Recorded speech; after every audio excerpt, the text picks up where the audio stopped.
सबसे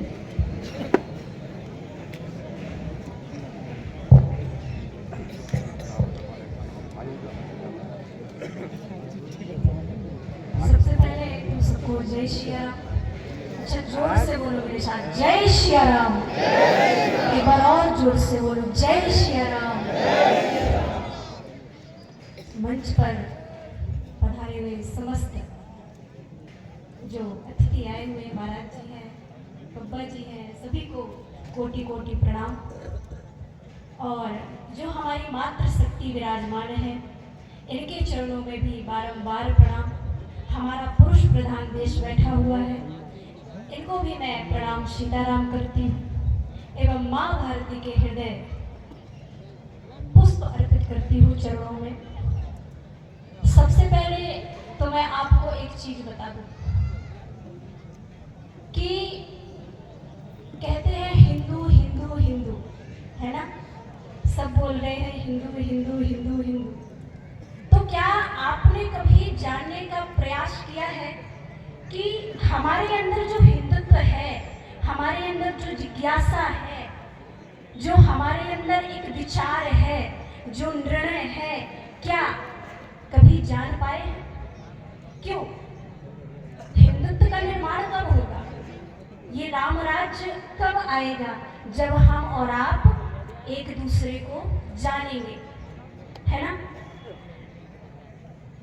मैं रामचरितमानस की एक चौपाई पर थोड़ा सा विचार विमर्श करना चाहूंगी। उसके बाद जैसी सरस्वती माँ की कृपा मुझे कहाँ लेकर जा रही है, ये तो मैं भी नहीं जानती। आश्रम एक दीख मग माही। जब श्री राम जी और लक्ष्मण जी जनकपुर की ओर निकले तो रास्ते पर एक आश्रम पड़ा। वो आश्रम किसका था?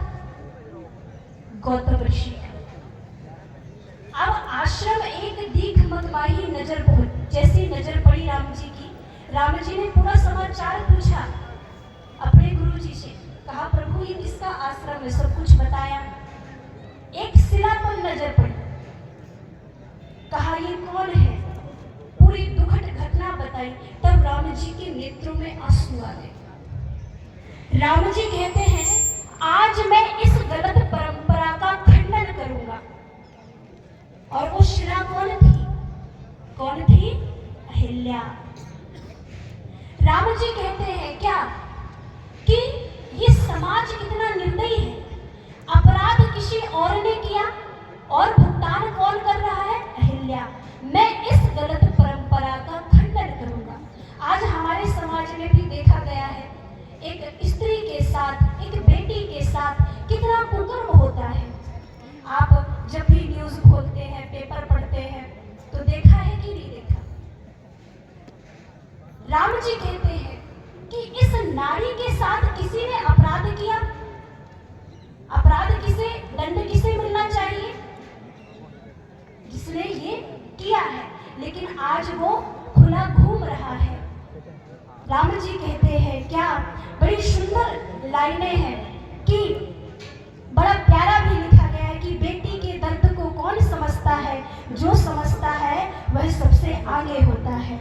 और कहा भी गया है, सीता हो वाल्मीकि की हो, रामायण की तुम वेदना, कुंती सुभद्रा व्यास की हो तुम वंदना, तुम गर्भवती तुम पद्मनी, तुम अग्निपथ की गामिनी, सप्ता राणा प्रताप की हो, मैथिली की उर्मिला, तब त्याग की प्रतिमा हो तुम, बुद्ध की यशोधरा, नाटक में उपन्यास के काव्य के विनोद में, और पलता रहा भविष्य सदा इनकी ही गोद में, पलता रहा भविष्य सदा इनकी ही गोद में।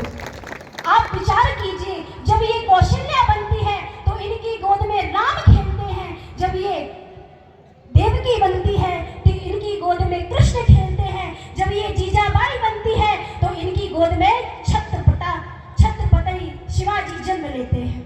ये है एक नारी की वेदना, नारी का सामर्थ्य, नारी के अंदर कितनी शक्ति है, ये हम और आप भी नहीं जान सकते। ब्रह्मा की पदवी तक एक नारी को दिया गया है, और कहते हैं जहां एक स्त्री का सम्मान होता है वहां पर देवता निवास करते हैं। आप विचार करके देखिए, कहते भी हैं, अबला जीवन हाय तुम्हारी, यही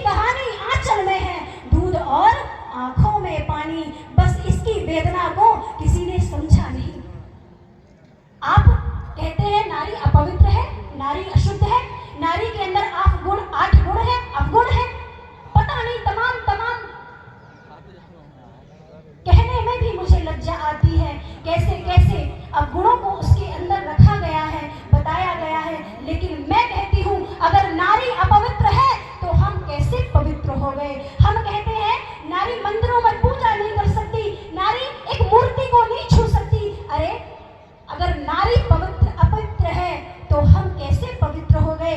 उसी एक एक रक्त के तिनके से जोड़ करके जब वो पिंड बना, उसके बाद एक जीव का निर्माण हुआ, तब कहीं हम आए। तो अगर नारी अपवित्र है तो हम कैसे पवित्र हो गए। अगर नारी मंदिर में नहीं जा सकती तो हम तो और बड़े अशुद्ध हुए। क्यों? क्योंकि उसी के रक्त से हम बने हुए हैं। एक नारी कहती है, मैं मोहब्बत के खातिर जलाई गई हूँ, मैं दहेजों के खातिर जलाई गई हूँ, मैं आवास बन के बनाई गई हूँ, मैं क्षण क्षण हर दिन सताई गई हूँ, उठा ना सकी सिर अपना बचपन से इतना, कभी चटाई बन करके बिछाई गई हूँ, चटाई बन करके बिछाई गई हूँ। ये नारी की वेदना है। आप जरा विचार कीजिए, हमें समझाया जाता है क्या, एक ही धर्म एक व्रत नेमा, ये समझा करके सीता कहती है कि चलो निकल पड़ो अपने कठिन रास्तों पर, कभी ना कभी तो मंजिल मिलेगी। ये वही नारी है जिसने महाराणा प्रताप, रानी लक्ष्मीबाई, विवेकानंद जैसे महापुरुषों को जन्म दिया और इस धराधाम को आजाद करवाया। और आज हम आजाद बदन में जीते हैं और नारी के प्रति इतनी प्रकट कैसे आ गया हमारे अंदर। हम कहते हैं, लोग पहले से तो बोल देते हैं नारी नारी नारी, लेकिन नारी के कभी त्याग और तप को नहीं समझ पाते। मैं तो कहती हूँ एक नारी का जीवन बड़ा संघर्ष में है। कभी बेटी बनती है, कभी माँ बनती है, कभी सास बनती है, कभी दादी बनती है, पूरा जीवन उसको हमें पालने में चला जाता है और हम कहते हैं इस नारी ने किया क्या है हमारे लिए। ये नारी की वेदना है। आप कहते हैं पैर की जूती है, आप सोचिए एक नारी के अंदर कितनी सामर्थ्य है कि वो अपने ब्रह्मांड को भी आंचल में ढक लेती है। अरे रामकृष्ण ब्रह्मांड ही तो थे, उसी ने तो दुग्ध पान करवाया, हम माँ के दूध की लाज ना रख पाए और नारी पर अलंक पता नहीं क्या क्या तमाम चीजों को दोषारोपण कर दिया। इसीलिए आप अपने आप को जानो कि आप क्या हो। आप कुछ भी कर सकती हैं। आप चाहे तो अपनी संतान को राक्षस बना सकती हैं, आप चाहे तो अपनी संतान को देवता बना सकती हैं, आप चाहे तो अपनी संतान को रानी लक्ष्मी बाई बना सकती हैं। बंधुओं, ये जीवन एक झरने की तरह है, जब तक झर रहा है तब तक झरना है, उसके बाद झरना बंद हुआ तो ये जीवन सूखा नाला हो गया। आप विचार कीजिए, अपनी शक्तियों को जगाइए। क्यों? जब तक हम अपनी शक्तियों को नहीं जगाएंगे तो ये हिंदुत्व और हिंदू राष्ट्र नहीं बन सकता। हमें अपने आप को जानना है कि आखिर हम हैं क्या और परमात्मा ने हमारे अंदर ये शक्तियां कैसे रख दी है। आपको पता है हम अपनी शक्तियों का केवल 5% उपयोग करते हैं। शारीरिक, मानसिक, आध्यात्मिक और जितनी थोड़ा मोड़ा शक्तियां हैं जो उपयोग कर पाते हैं और शक्तियों को हम छिपा करके रखते हैं, दबा देते हैं। तो आप सोचिए कि अगर हम उन सोई हुई शक्तियों को जगा लेंगे तो हम पुरुष से महापुरुष और मानव से महामानव बन जाएंगे। जो अलौकिक शक्ति राम, कृष्ण, सावित्री, गायत्री, गुरु नानक में थी, वो शक्ति भी हमारे अंदर आ सकती है। आप देख रहे होंगे यहाँ पर पोस्टर लगे हुए हैं, कहीं व्यास जी बने हैं, कहीं अम्बेडकर जी बने हैं, कहीं राम बने हैं, कहीं सुभाष चंद्र बोस बने हैं। ये लगाने का मतलब क्या है कि हम इनकी शिक्षाओं को धारण करें और अपनी संतान को भी वही बनाएं। क्यों? क्योंकि हमारे यहाँ कहते हैं कि जो हमारे बालक है ना वो देश का भविष्य है, जो हमारी बेटियां हैं ना वो रानी लक्ष्मीबाई है। आपके अंदर तूफानी वर्षा की तरह विचार और निर्णय है, आपके अंदर मेघों की तरह दिन दहलाने वाली नीलिमा है, आपके अंदर संकल्प है, विकल्प है, देवता है, मायूसी है, दर्द है, पीड़ा है, क्या नहीं है आपके अंदर? सब कुछ तो है आपके अंदर। जरा विचार करके देखिए, आपके अंदर गांधी का सत्याग्रह अहिंसा व्रत है, आपके अंदर शेर की गर्जना है, हाथी की चित्कार है, क्या नहीं है आपके अंदर? आपके अंदर दर्द है, पीड़ा है, मायूसी आयुषी है, सब कुछ है, बस हमें और आपको अपने आप को पहचानना है कि हम हैं क्या। फिर आप चाहो कोयल की तरह बोलो या कौवा की तरह बोलो, आप चाहे तो देवता की तरह व्यवहार करें या राक्षसों की तरह व्यवहार करें, सब कुछ परमात्मा ने आपको रख दिया है। अब उन शक्तियों का उपयोग आपको करना है। आप सोचिए, पश्चिमी सभ्यता जो आई उसने हमारे जीन्स को दबा दिया है। वो जीन्स का फैशन तो लेके आई, लेकिन हमारे अंदर बैठा हुआ जीन्स दबा रहा है। इसीलिए कहते हैं, जाना तूने जगत जननी, भाई और बहन को जाना, आना जाना तूने जाना, झड़क जाना जाना है, और अंत में उसी को ना जाना जिसके पास तुझे जाना है, जिसके पास तुझे जाना है। आप थोड़ा सा विचार कीजिए, हम अपनी संतान को कृष्ण बना सकते हैं, हम अपनी संतान को राम बना सकते हैं, हम अपनी संतान को रानी लक्ष्मीबाई बना सकते हैं। आपके अंदर रानी लक्ष्मीबाई की तेज तलवार के समान विचार और निर्णय है। आपके अंदर छत्रपति वीर शिवाजी की तेज तलवार के समान विचार और कुछ कर जाने की क्षमता है। अरे क्या नहीं है आपके अंदर, बस अपने आप को पहचानिए। अगर हमने ये सुंदर सा जीवन पा लिया है तो सोचो, अगर कोई अच्छा कार्य नहीं किया तो यह धरती माता की कोख रोएगी कि अरे मैंने व्यर्थ में सपने सजो दिए।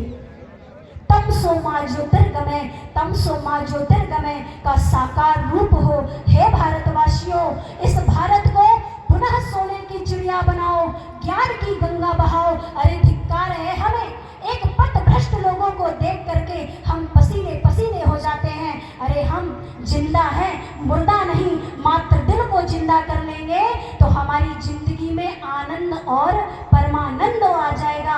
और जो अलौकिक शक्ति रानी लक्ष्मीबाई विवेकानंद में थी, वह शक्ति भी हमारे अंदर आ सकती है। मैं कुछ लाइनों से अपनी बात को यहीं पर वाणी को विराम दूंगी, बस आप तालियों का साथ दीजिएगा मेरे साथ। कलयुग है मगर पाप की धारा में न बहना, कलयुग है मगर पाप की धारा में न बहना, जो धर्म विरोधी हो उनके घर में न रहना। तालियों का साथ दीजिए तो मनोबल बनेगा। जो धर्म विरोधी हो उनके घर में न रहना, जो लोग राम जी को झूठ बोल रहे हैं, जो लोग राम जी को झूठ बोल रहे हैं, उनके मरे में राम नाम सत्य न कहना, उनके मरे में राम नाम सत्य न कहना। जब पुण्य है तो कैसे कहे पाप नहीं थे, वरदान है तो कैसे कहे श्राप नहीं थे। जब ये कहा कि राम नहीं थे तो ये लगा, जब ये कहा कि राम नहीं थे तो ये लगा, जैसे वो कह रहे हो मेरे बाप नहीं थे, जैसे वो कह रहे हो मेरे बाप नहीं थे। पानी से भरी हर नदी गंगा तो नहीं है, भागे जो दीप से वो पतंगा तो नहीं है। माना हमारे देश में झंडे तो बहुत हैं, माना हमारे देश में झंडे तो बहुत है, लेकिन सभी के दिल में तिरंगा तो नहीं है, लेकिन सभी के दिल में तिरंगा तो नहीं है। और ये 4 लाइनें मैं भगवान के चरणों में अर्पित करती हूँ कि भगवान आप संसार में इंसानों को बनाना, लेकिन ऐसे इंसानों को नहीं बनाना। कैसे इंसान? इतना तो फर्ज है मेरे भगवान निभाना, हम पूजते हैं आपको ये भूल न जाना। इतना तो फर्ज है मेरे भगवान निभाना, हम पूजते हैं आपको ये भूल न जाना। जो लोग नारियों की अस्मिता के लुटेरे, जो लोग नारियों की अस्मिता के लुटेरे, अब ऐसे दरिंदों को न इंसान बनाना, अब ऐसे दरिंदों को न इंसान बनाना। जय श्री राम। बोले भारत